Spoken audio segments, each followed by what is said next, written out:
thought that I could be happy with this ending. What would you do if someone endured 8,000 years to see you again? Would you keep calling that friendship, or would you call that love? Cosmic Princess Kaguya is a movie that I keep seeing people say it's about friendship, simply because they don't share a kiss. So, by that logic, yes, of course.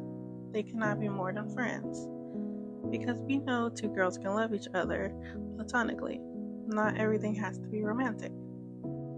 But, if I'm being honest, if this were a boy and a girl, no one would be calling this just friendship. The movie is so smart in a way it uses its characters, especially through Iraha. She's a character who can't really say what she wants, even when it matters the most.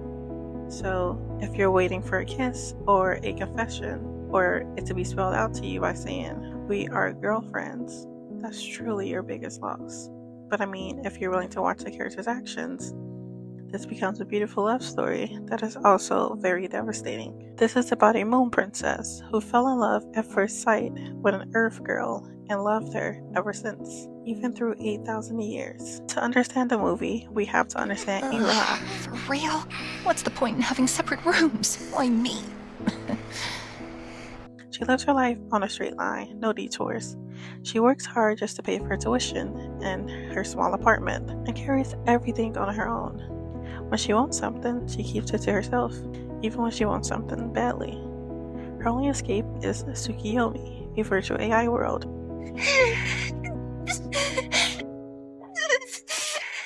And then Kaugya crashes into her life. Quite literally. Kaugya is the complete opposite of Iraha. She wants things, and she's not afraid to say it. She's demanding, but in the best way. And from the moment she enters Iraha's world, nothing was ever the same. We watch them fall in love in their own way. There are these small domestic moments where Kaguya cooks for her simply because Iraha's schedule is so overwhelming, or the way Iraha spoils her.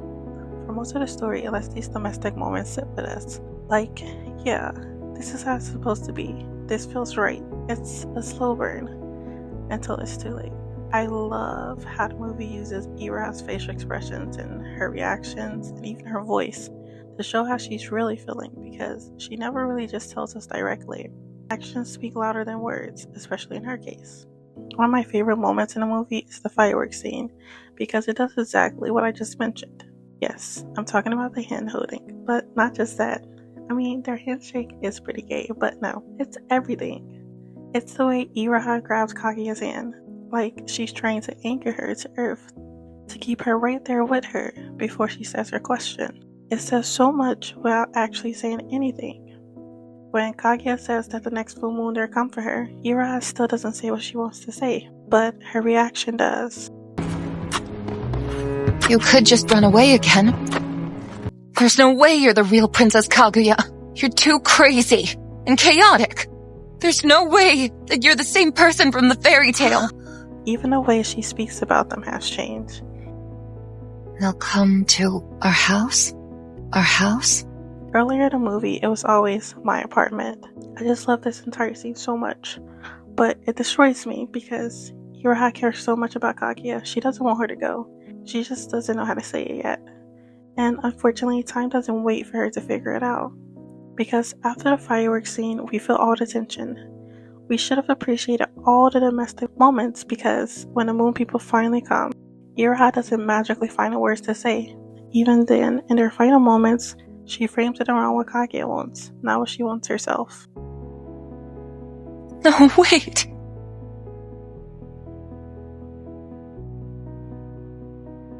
Don't go. There's more you wanted to do. But for a split second, the movie once again shows us her true feelings. It's all over her face, before she pulls herself back together. Listen, all of you fought well. Thank you so much. This is when our love story turns into heartbreak. Without Kaguya, everything just feels empty. You see Iraha experience grief and all the small details that the movie adds. Like earlier in the movie, there's a moment where she wakes up and she thinks Kaguya finally left, and she actually celebrates until Kaguya pops out of the cabinet she was hiding in. After Kaguya is taken, the movie mirrors that exact scene. Well, I guess she left. Maybe it was just a dream caused by my stressful schedule. Yes! Good morning, I'm hiding right here. But this time, no one is hiding there. She's gone. Ira tries her hardest to move forward, but it just doesn't feel right. She finally admits that this shouldn't be the end of their story, and she wanted more time with Kaguya. Their realization shows so much growth. She learned to accept loss and appreciate the time they had together. And the movie wraps this up beautifully. So thanks for watching. Please subscribe. I'm just kidding. This isn't the ending of their story or the ending of this video. Yuri finally finishes the song that Kaguya wanted her to. That melody had reached Kaguya on the moon. She hears it, finishes a lifetime of work, and tries to return home to her. And this is where the plot twist enters. What about my Kaguya? It's revealed that Yachio is Kaguya. Not the Kaguya who just left, but the Kaguya who tried to come back to her. She's still her Kaguya. She was coming home, but she messed up. The ship crashed and she was displaced 8,000 years into the past.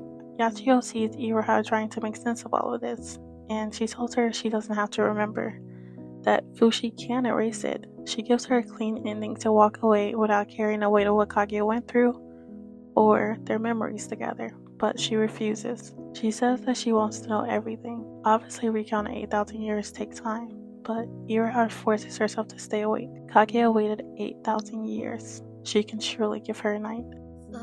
You know, you could die from lack of sleep, Iroha. The Edo period. Okay, keep going. Even when Yachio needs to rest, Iroha tells Indoji to show her. It warns her that a human might not be able to handle that many memories, but Iroha doesn't care. She doesn't care about the risk. She wants to understand what Kaguya went through, all of it. This is how Iroha accepts Kaguya's love and loves her back.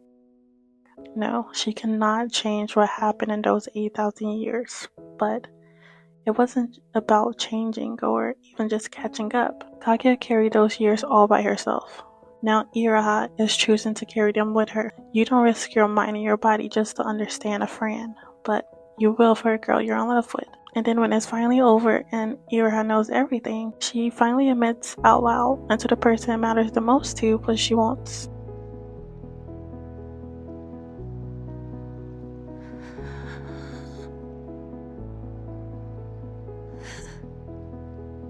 I want her back. She wants Kaguya back. That's her breakthrough. Yuri admits to Yachio that she survived because of the music, and Yachio tells her that she never forgot that melody. This is probably one of their biggest declarations of love, but since it's not spelled out, it's overlooked. The melody on her laptop, the one she started writing with her dad, is the same melody that reached Kaguya on the moon.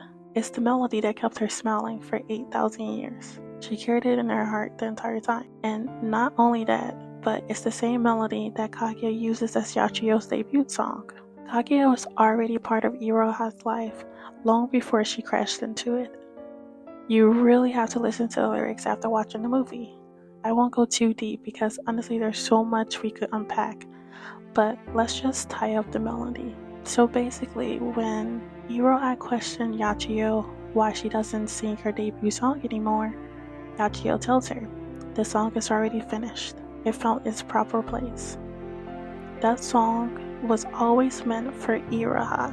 It found its way back home. The song title is called Remember, and that's the song Iroha plays in the beginning of the movie.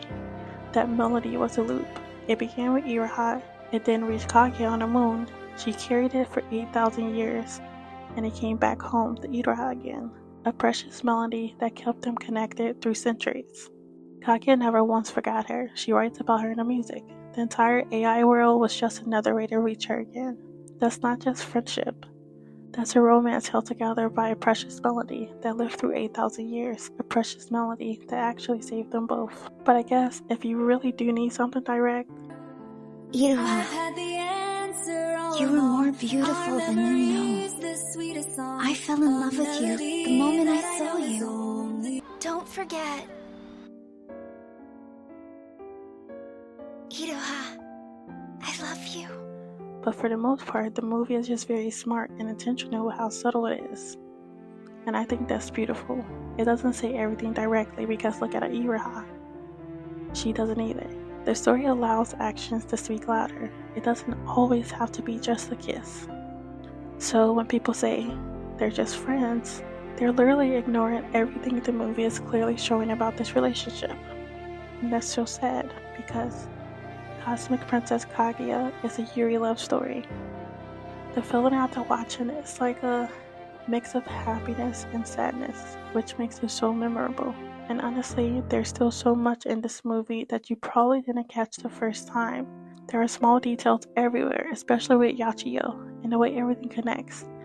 Like, one of my favorite callbacks was when Iraha is sick and Kaguya says, "Why do you have to work so hard by yourself?" And Yachiyo mirrors that same sentiment later in the game. So easy to miss on a first watch. I could go deeper, or I can even explain the plot twist. But just like the movie, I don't think everything needs to be explained yet. Some stories are just meant to make us feel things before we even understand the why. And Cosmic Princess Kaguya is one of those. But I leave you with this question. Do you really think they're just friends? And what is your favorite moment between these two? Please like, comment, share, and subscribe. More videos soon. Bye.